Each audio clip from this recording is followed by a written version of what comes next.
কোনো মুসলমান যদি সকালবেলা অন্য কোনো মুসলমানকে, অন্য কোনো মুসলিমকে সেবা দেয়, তাহলে সন্ধ্যা পর্যন্ত 70,000 ফেরেশতা ওই ব্যক্তির জন্য আল্লাহর কাছে দোয়া করতে থাকে। সুবহানাল্লাহ, বাসায় গিয়ে বলেন সুবহানাল্লাহ, মনে মনে কমপক্ষে বলেন না কেন, আপনাদের অভ্যাস তৈরি করতে হবে এগুলো বলতে। শুধু গান বাদ্য শুনলেই চলবে না, সিনেমা দেখলেই চলবে না, বুঝতে পেরেছেন? এগুলো করে করে আমাদের অন্তর কঠিন হয়ে গেছে। ইন্ডিয়ান সিরিয়াল দেখলে, ইন্ডিয়ান সিরিয়াল কারা কারা দেখেন? হ্যাঁ, সুবহানাল্লাহ, সবাই ফেরেশতা, ভালো, মাশাআল্লাহ। এগুলো দেখা মানে হচ্ছে গোটা জীবনটাকে জাহান্নাম বানিয়ে ফেলা, কারণ ওগুলো জাহান্নাম বানানোর জন্য এসছে।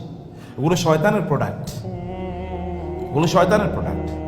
অতএব আল্লাহ সুবহানাহু ওয়া তাআলা যেটি আপনাকে বলেছেন, আপনি সন্ধ্যাবেলা যদি কোনো, ধরেন বিকালবেলা একজন রোগী এসছে, ভালো করে শোনেন, বিকালবেলা কোনো একজন পেশেন্ট আসলো, আপনি ওকে একটু সময় দিয়ে তার সেবাটা করে দিলেন। পরের দিন সকাল পর্যন্ত 70,000 ফেরেশতা আল্লাহর কাছে দোয়া করতে থাকবে, আল্লাহ একে তুমি ভালো রাখো, এর সকল বিপদ দূর করে দিও, একে তুমি নিরাপত্তা দান করো, এর অভাব দূর করে দিও, এর পরিবার পরিজনের মধ্যে শান্তি তৈরি করে দিও। 70,000 ফেরেশতা দোয়া করে। আচ্ছা, এক ফেরেশতা দোয়া করলেই তো দোয়া কবুল হয়ে যায়, 70,000 দোয়া করা লাগে নাকি? 70,000 দোয়া করা, what does it mean? It means that you will be in safe custody, মানে আপনি ভালো থাকবেন, নিশ্চিতভাবে কাজটা করেন। কিন্তু করতে হবে কার জন্য? মনে আছে আমি কি বলছিলাম? কার জন্য করতে হবে?